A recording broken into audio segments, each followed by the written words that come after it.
89.6 FM पर आप हो आरजे प्रतीक्षा के साथ। और जैसे कि आप जानते हो, हर बार की तरह जो हमारा शो होता है संडे स्पेशल में, उसमें हम ऐसे गेस्ट से आपको मिलवाते हैं जो आपके साथ काफ़ी सारी इन्फॉर्मेशन और अवेयरनेस आपसे शेयर करते हैं। और मेरे साथ आज यहाँ स्टूडियो में मौजूद हैं एक ऐसे वेल रेनाउंड डॉक्टर जिनका नाम है डॉक्टर मेजर पुलकित हटाई। इन्होंने बीकानेर सब डिवीज़न में यार एक ऐसा रिकॉर्ड बना दिया जिसे आप सुनकर हैरान हो जाओगे। जी हाँ, सिर्फ एक दिन के अंदर 14 नी रिप्लेसमेंट का रिकॉर्ड इन्होंने बनाया। तो सर, सबसे पहले तो मैं आपका वेलकम करती हूँ हमारे स्टूडियो में। Thank you so much ma'am, thank you. Sir, मैंने बात की कि आपने इतना बड़ा रिकॉर्ड बनाया, तो सबसे पहला सवाल मेरा यही है कि एक दिन में जब आपने इतना रिकॉर्ड बना लिया तो अभी तक आपने कितने सारे नी रिप्लेसमेंट के केसेस किए? मैम अप्रोक्सीमेटली मैंने करीब 24 से 2500 नी रिप्लेसमेंट्स अभी तक किए हैं मैम। तो सर, अगर बात करें, जब एक दिन में इतना ज़्यादा बर्डन होता है और इतनी सारी सर्जरीज होती है, तो कैसे इसे आप मैनेज करते हैं? क्या प्रिपरेशन आपके माइंड में चलती है? मैम ये बहुत ही प्लान्ड इवेंट है ma'am, like to do such so many surgeries in one day. एक दिन में आपको 14 या 15 नी रिप्लेसमेंट्स करनी है मैम। तो आपको सब पेशेंट्स को पहले एक हफ्ता पहले बुला के उनके बेहोशी की जांच होती है मैम, उनकी फिटनेस ली जाती है मैम।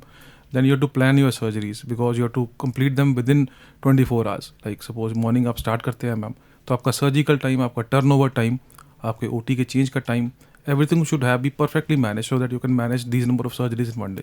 बिल्कुल सर।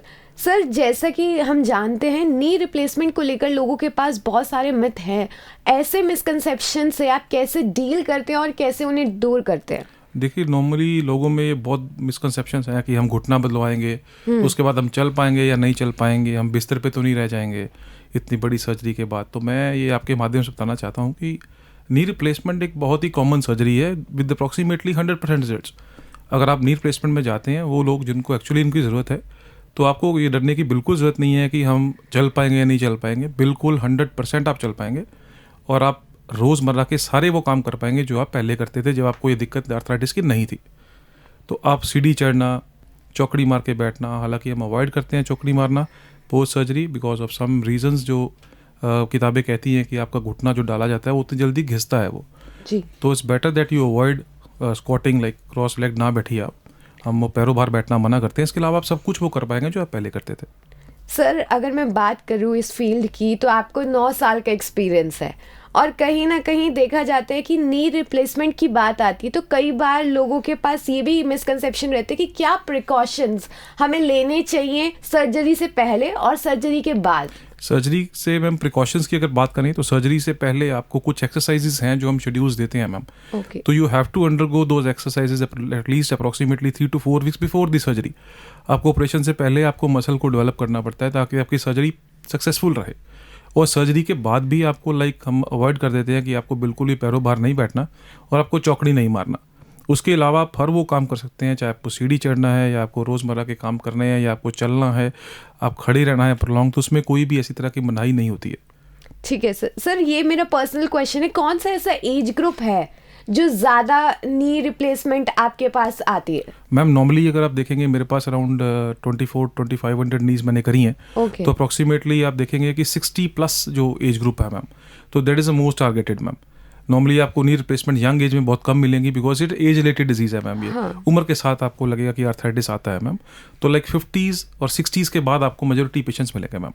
तो सर, ऐसे जब सर्जरीज आप करते हैं तो कौन कौन सी नई टेक्निक्स और इनोवेशंस आप लेकर आते हैं ताकि जो सर्जरी है वो इजी गोइंग और हो जाए? मैम लाइक टेक्निक्स में आजकल फास्टेस्ट टेक्निक्स या लेटेस्ट टेक्निक्स जो कहते हैं ma'am, it's the way you do surgeries ma'am. Like surgery करने में बहुत सी टेक्निक्स के इस्तेमाल होता है मैम, जैसे सब वास्टेस्ट टेक्निक है, मिड वास्टेस्ट टेक्निक है। दिस आर लेटेस्ट टेक्निक्स जिसमें मैं जिसको इस्तेमाल अभी करता हूँ मैम।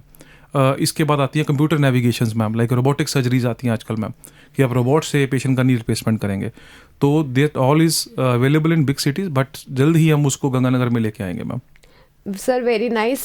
अगर देखा जाए, हम लोग सर्जरी करते हैं तो कुछ ऐसे डाइट प्लान्स होते होंगे जो आप लोगों को सजेस्ट करते होंगे, वो क्या चीज़ें हैं जो लोगों को आफ्टर सर्जरी भी अपनी डाइट में इंक्लूड रखनी चाहिए? मैम बहुत ही अच्छा सवाल है ये, क्योंकि वेट सबसे बड़ा कारण है मैम नी को घिसने का, अगर मैं हिंदी में बात करूं कि नी खराब होने का, तो इसलिए जितने पेशेंट्स ओवरवेट हैं मैम, तो they are more prone to knee arthritis, और वही लोग हैं जो जल्दी कम उम्र में सर्जरी में जाते हैं मैम। तो आप अगर अपने डाइट कंट्रोल रखेंगे, अपना वेट कंट्रोल रखेंगे मैम, तो इट्स बेटर दैट तो will never be able to go into knee surgeries. तो आपको जरूरत ही नहीं पड़ेगी उसकी। आप एक्सरसाइज और हेल्दी डाइट से you can maintain even without a surgery to an extent, अगर आप अच्छी डाइट और अच्छी सेहत मेंटेन करते हैं। वो कहते हैं ना, लाइफस्टाइल और डाइट अगर बैलेंस होगी तो सारी चीजें सही हो जाएंगी। Absolutely ma'am, lifestyle and diet is the biggest thing that you have to manage. Exactly sir.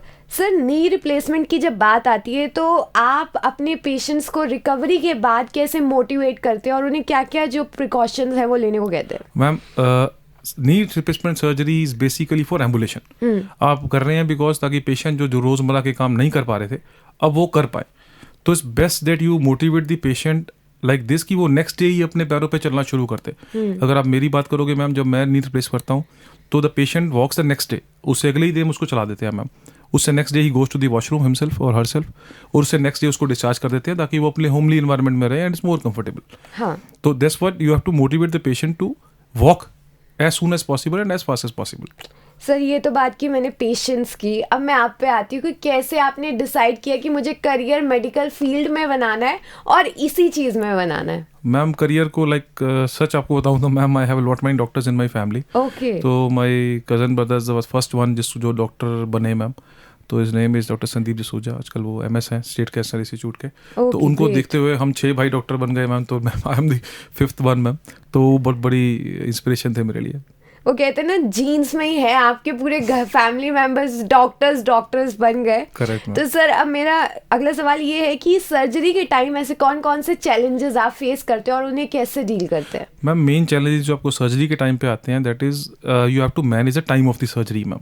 Like suppose you want to replace 14 knees in a day, आपको 14 घुटने एक दिन में बदलने हैं, 15 बदलने हैं, 16 बदलने हैं मैम।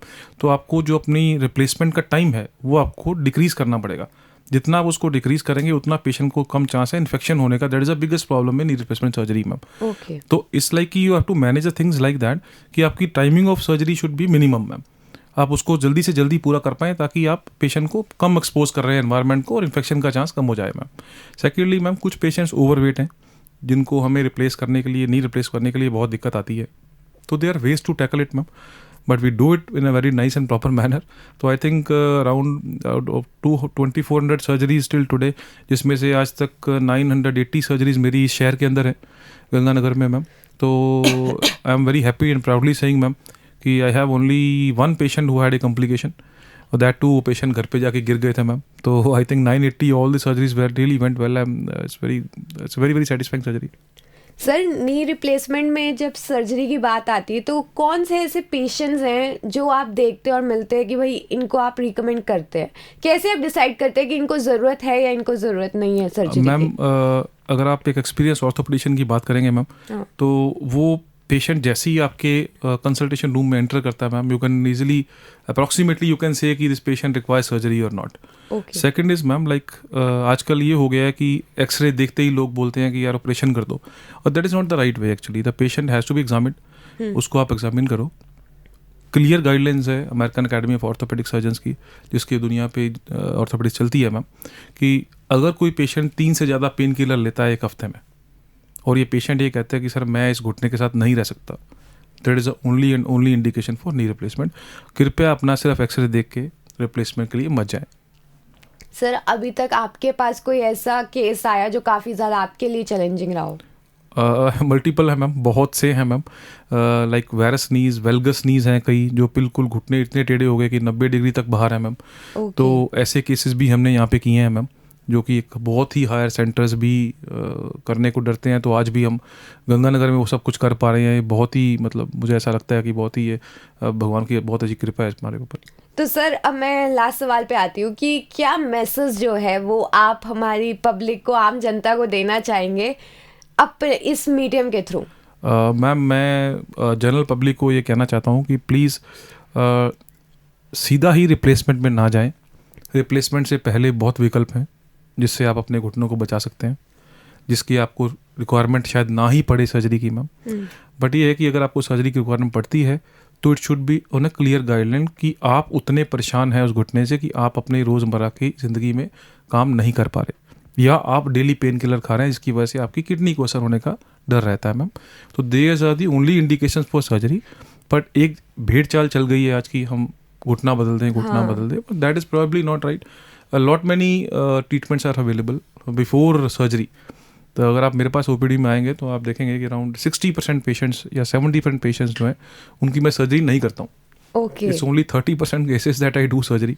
वो भी वो पेशेंट जो बिल्कुल मोरीबाउंड है कि सर हम बिल्कुल ही नहीं बाहर निकल पा रहे घर से, और हमारी activities of daily living, the so called in medical language, वो अफेक्ट हो गई हैं, तो you go for surgery ma'am. Sir मैं अब एक और सवाल पे आती हूँ। आपने बात की डेली एक्टिविटीज़ की, तो कैसे हमारी daily activities, day to day activities involve होती हैं हमारी बॉडी पर, इसका कैसे इम्पेक्ट रहता है, और क्या क्या एक्सरसाइज जो रैंडम लोग हैं या हम लोग हैं वो अपने घर पे कर सकते हैं ताकि जो हमारे नी है वो एकदम सही रहे? मैम एक्टिविटीज़ लाइक बहुत ज़्यादा स्क्वाटिंग करना, बहुत ज़्यादा चौकड़ी मारना 40 साल की उम्र के बाद, ओके, बहुत ज़्यादा स्टेयर्स क्लाइंब करना मैम, ऊपर नीचे जाना, तो वो आपके घुटने को अफेक्ट करेगा मैम अगर आप 40 साल से ऊपर है ma'am.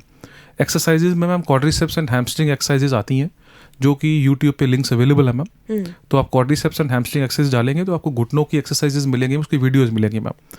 If you follow that ma'am, तो आपको ऐसा लगेगा कि आपकी नी पेन ही चली गई बिना इवन टेकिंग मेडिसिन और विदाउट इवन सर्जरी, तो दूर की बात है मैम। तो अगर आप सिंपल ये चीज़ फॉलो कर लें मैम कि आप क्वाड्रिसेप्स एक्सरसाइज खुद घर पे शुरू कर दें मैम विदाउट ए फिजियोथेरेपिस्ट, तो you will feel much much much more comfortable. Sir आपने बहुत ही प्यारी प्यारी बातें, और वो कहते हैं ना एकदम बिना एक्सपेंस वाली बातें आपने यहाँ पे लोगों को बता दी कि घर बैठे फिट कैसे रहा जाता है, और आपने बहुत सारी चीज़ें बताई। Sir thank you so much Pulkit sir. Thank you so much ma'am, thank you so much ma'am.